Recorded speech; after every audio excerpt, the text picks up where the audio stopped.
Olá! Hoje a gente vai explorar as origens e a evolução da música na igreja cristã lá do comecinho até chegar no famoso canto gregoriano. Temos aqui uns textos para nos guiar nessa viagem, né?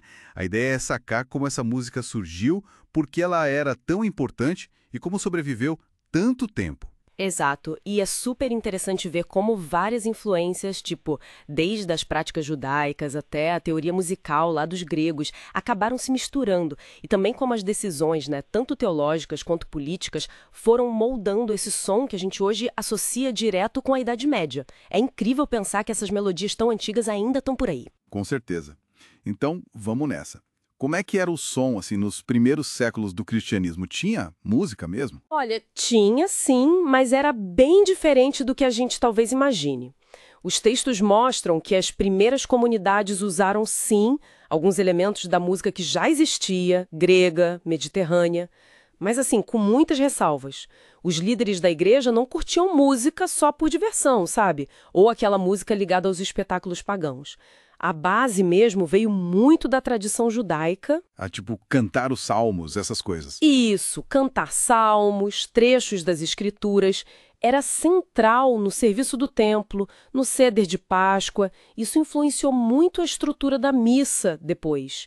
E por isso a música era vista como, digamos, uma serva da religião. Tinha uma intenção clara de marcar uma distância dos convertidos com o passado pagão deles. Faz sentido. E é por isso que não tinha instrumento. Exatamente por isso. Por mais de 1000 anos, a regra geral foi o canto a capela, só vozes mesmo. Era para focar na palavra, na mensagem e criar essa identidade cristã separada. Entendi. E essa prática só com a voz foi se espalhando, e imagino que ganhando características diferentes em cada lugar. Tipo, os textos falam da Assíria, né? Sim, com certeza. Começou a absorver influências regionais. Os hinos da Síria são um exemplo legal de como surgiram formas de devoção mais locais, com melodias próprias. Mas a grande virada, sim, em termos de diversidade, veio com a divisão do Império Romano, lá por 395 d.C., né? Oriente e Ocidente. Ah, e depois a divisão da própria igreja também, certo? Católica Romana e a Bizantina, lá em 1054. Isso. No Império Bizantino, lá em Constantinopla, eles mantiveram o grego como língua e desenvolveram toda uma tradição própria de cantos, de hinos, e classificaram tudo em 8 modos, que eles chamavam de équoi, uma organização bem sofisticada já. E no Ocidente, onde se falava latim, como ficou? Virou uma bagunça de cantos diferentes. Quase isso. Foi surgindo um monte de dialetos de canto litúrgico. Cada região com seu rito, seu repertório. Tinha o canto galicano na França, o ambrosiano em Milão, que dizem que era mais enfeitado, o moçárabe na Espanha, que tinha até umas influências diferentes, talvez do norte da África. Era uma variedade grande. Hoje, interessante essa diversidade toda. Mas aí, em algum momento, tentaram unificar isso, né? Os textos indicam um movimento nesse sentido. Precisamente. A partir do século VIII, mais ou menos, os papas e os líderes seculares, tipo o Pepino e depois o filho dele, Carlos Magno, lá no Reino Franco, eles buscaram padronizar a liturgia. Tinham um interesse político forte por trás, de unificar o império. E a liturgia de Roma, com o canto romano junto, foi vista como uma ferramenta para isso. Ah, então importaram o canto de Roma para todo lugar. Basicamente. Eles importaram o canto romano, que foi, aos poucos, se misturando com as práticas que já existiam nos territórios francos e substituindo os outros dialetos. É dessa mistura, dessa fusão do canto romano com o franco, que nasce o que a gente chama hoje de canto gregoriano. E aquela história famosa do Papa Gregório I, que teria recebido os cantos direto do Espírito Santo numa pombinha? Isso é lenda, então. Olha, tudo indica que sim, que é mais uma lenda criada depois, sabe? Talvez até pelos próprios francos. O Papa Gregório viveu lá no final do século VI, bem antes dessa unificação toda. Essa história servia para dar uma autoridade divina, incontestável, para esse repertório que eles estavam, na prática, impondo. Uma ótima jogada de marketing, digamos assim. Entendi. Marketing religioso político. Mas aí tem uma questão. Como é que eles fizeram para todo mundo cantar a mesma melodia num lugar tão grande, sem gravador, sem nada? Só de ouvido? Pois é, essa era a dificuldade. A memória era fundamental, claro, mas para unificar de verdade precisavam de um sistema. E foi aí que surgiu a grande invenção, a notação musical. Ah, a partitura? Mas como ela começou? Começou bem simples, por volta de 850 depois de Cristo. Eram os neumas, uns sinaizinhos em cima do texto.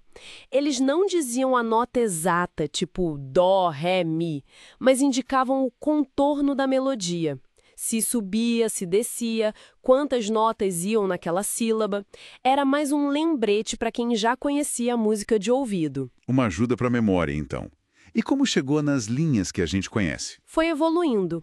Primeiro, começaram a escrever os neumas em alturas diferentes, para dar uma ideia melhor dos intervalos entre as notas. Depois vieram os neumas elevados. E aí o passo decisivo foi colocar linhas representando notas específicas. Uma linha para a nota Fá, outra para Dó, por exemplo. E quem foi o cara dessa ideia? Um monge italiano chamado Guido de Arezzo, lá no século XI, foi quem realmente sistematizou isso. Ele usou linhas coloridas e depois fixou a pauta de 4 linhas. Essa pauta é a base do que se usa até hoje para o canto gregoriano e é a avó da nossa pauta de 5 linhas. Nossa, que sacada genial! Isso deve ter mudado tudo para a música, né? Mudou completamente. A notação libertou a música da dependência total da memória. Permitiu que um mesmo canto fosse aprendido e executado de forma muito mais parecida em lugares distantes e abriu caminho para criar músicas mais complexas depois. É importante notar que, nessa época, a notação era ótima para a altura das notas, mas o ritmo ainda era meio interpretativo, não era tão preciso. Entendi. E além de anotar, eles também pensavam sobre a música, né? Tipo, tinha uma teoria por trás. A teoria grega antiga entra aí? Entra. E muito. Ela chegou na Idade Média ocidental principalmente por um filósofo chamado Boécio, lá do século VI. Para ele e para muita gente da época, a música era mais que só som. Era uma ciência ligada aos números, à matemática, que refletia a ordem do universo. Ele falava da música mundana, a harmonia dos planetas, que a gente não ouve, mas existe. Tinha a música humana, a harmonia dentro da gente, corpo e alma, e a música que a gente ouve, a música instrumentalis, mesmo que fosse só vocal. Era só um reflexo dessas harmonias maiores. Que profundo isso! E como essa ideia toda se aplicava no dia a dia da igreja? Bom, os tratados que vieram depois, como o Música em Chiriades ou o Micrologos, do próprio Guido d'Arezzo, foram mais para a prática mesmo. Eles organizaram os tais 8 modos eclesiásticos, que eram uma adaptação daqueles ecoi bizantinos que a gente falou. Pensa nos modos como escalas ou famílias de melodias, cada uma com um clima sonoro diferente, sabe? Servia para classificar e ensinar o repertório enorme de cantos. Certo. E o famoso Dó, Ré, Mi saiu daí também? Saiu! Outra invenção do Guido d'Arezzo. Ele era um gênio pedagógico. Para ajudar os cantores a aprender os intervalos e ler as melodias na pauta, ele pegou as primeiras sílabas de cada verso de um hino a São João Batista. O hino começava ut queant laxis, ressonare fibris, mira gestorum famuli tuorum, solve pollute, labiereatum. Daí veio ut, ré, mi, fá, sol, lá. O ut depois virou dó em alguns lugares. Ele criou a solmização. É a base do nosso solfejo até hoje. Ficou muito mais fácil aprender música. Incrível. Então, resumindo a nossa conversa, a música cristã, lá no início, veio de uma mistura muito ligada ao judaísmo, mas com uma cara própria, focada na voz para se diferenciar do paganismo. Aí passou por uma fase de muita variedade regional, até que por motivos religiosos e também políticos, no Ocidente, tudo foi sendo unificado no que a gente conhece como canto gregoriano. Exatamente. E para fazer essa unificação e preservar essa música toda, eles tiveram que inventar a notação musical, que foi evoluindo, e também organizar a teoria com os modos e a somização do Guido d'Arezzo. Uma baita história de fé, poder e inovação técnica, né? Com certeza. E fica uma coisa para a gente pensar, né? Os textos comentam que o canto gregoriano sobreviveu tanto porque foi escrito. Mas e toda a outra música da Idade Média que não foi para partitura? As canções do povo, as músicas de dança, de trabalho, talvez até outras formas de música religiosa menos oficiais. Como seria a paisagem sonora daquela época se a gente pudesse ouvir tudo?